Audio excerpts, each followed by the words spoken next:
My name is Boyd Daly. I'm a retired professor of chemistry and biochemistry at the University of Kentucky.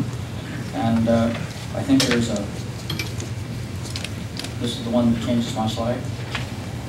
I mean, I haven't had any lecture, any lessons. Just the other one. Okay, the question we want to talk about, and I do everything, you know, look at it based on science. The other one is live. The other mic is live. In addressing the questions, and some of the questions that were asked by the FDA, and the question that does mercury vapor emit from dental amalgams made outside the mouth and molds of known surface area and weight. This is the only way to do it. People who measure mercury excretion in the mouth run into a myriad of problems, and the data, the final data measuring mercury in the urine isn't reliable. The mercury absorbs in the, goes right straight through the nasal mucosa and into the body, and it's not a reasonable way of doing it. So the IAOMT funded this study. What we did is we made 9 amalgam molds that would allow you to place 10 single-spell fillings in. We sent these out to 9 different dentists. We got 90 amalgam fillings that were of cylindrical shape, and we could weigh them. So we could weigh, look at the mercury excreted or emitted daily from weight and from surface area. We waited until the level of mercury dropped and leveled off. It started out initially incredibly high. People who get fresh amalgam fillings are exposed to huge amounts of mercury. When this weighed off, we did measure the amount of mercury, and the level there is in micrograms per centimeter squared per day, which is about the amount of surface area of a single spill filling. You look at the variety of the dentist on the left, or the dentist who did this work, and then the brand is listed somewhat after that. And what you see is that the amount is somewhere between 4 and 20 micrograms per day, setting in a sealed container under 10 mLs of distilled water at room temperature. This is much, much higher than what you would ever have predicted by looking at the amount of mercury that's excreted in the urine of a person with many amalgam fillings. This is just basic science. I would tell you that if we took these amalgams out, and I had several students work on this, and brush them with a toothbrush, 5 strokes, 10 strokes, the amount of mercury that would be excreted during that day or emitted in the water during that day would go up 10-fold or more. If you heated it, it would go up more. So when we look at the data, and the data is found in the fecal material, etc., it agrees with this. It doesn't agree with the low levels that are estimated by dentists who look just at the urinary mercury. So what this data shows is it releases in a sealed container between 4 and 20 micrograms. If you were to abrade it, if you were to chew on it, if you were doing cough cover, that level would be higher. So you have to account for that amount of mercury. When you say the exposure is as low as I've heard from some estimations, it's just not believable. And the amount it observes in agreement with what is found in the fecal material and is in disagreement with that estimated from urines. I would say that a lot of the data that you see that says this is safe and they've used urinary mercury to make that estimation, they are totally out of base. It's just not good science. Urinary mercury does not do this. Is mercury retained by certain susceptible individuals?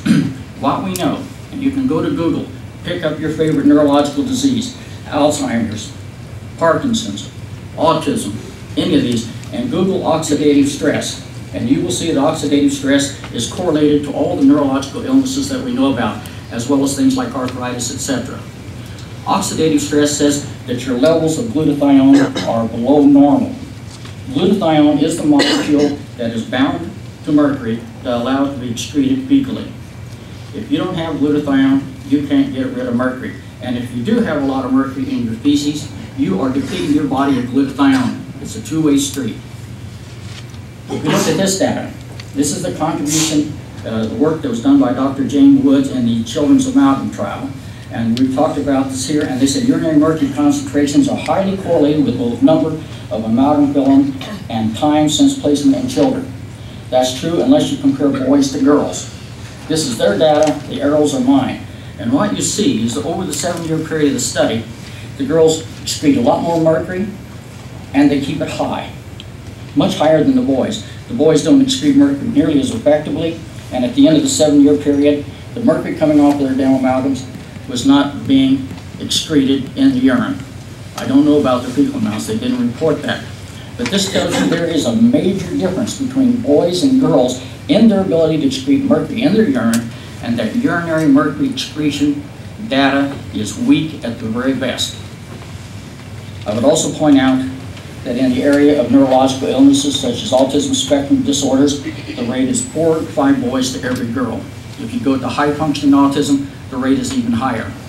And the the CDC says 1 out of 6 children in the United States has a neurodevelopmental disorder. We have a major problem, and we're sticking our head in the sands and not even trying to address issues that might affect it.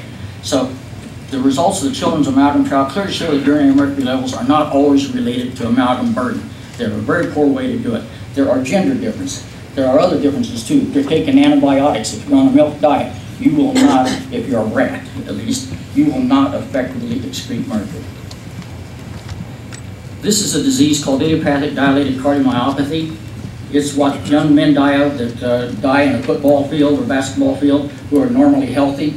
And what was reported in the American College of Cardiology in 1999 is that these children have 22,000 times more mercury in their heart tissue than do people who die of other forms of cardiac arrest. And this also tells you that you can contain and sequester mercury in certain organs of the body at a level much, much higher than you would ever find in the blood, urine, or hair. You cannot say how much mercury a particular person is retaining. This estradiol, this is a backup study of some stuff that we had done. And what they found that estradiol reduces mercury exposure and accumulation and damage in the brains of guinea pigs that have overactivized rats, pardon me. And what they're saying is this shows the direct hormone effect, and this is what we've seen in our data, that testosterone enhances the retention of mercury, enhances the toxicity of mercury, and estradiol or estrogen analogs protect. We sit here and worry about women, and we need to worry about pregnant mothers. I would suggest you add another thing to your list, and that's the young boys that are dying in this country. So what are the levels found of mercury found to be biologically important to systems? Are any toxic effects a level obtainable by amalgam exposure? And what we can say is many of the toxic effects are found at low nanomolar levels that is easily reached by just a few amalgam fillings in many tissues. And we'll talk about some of those.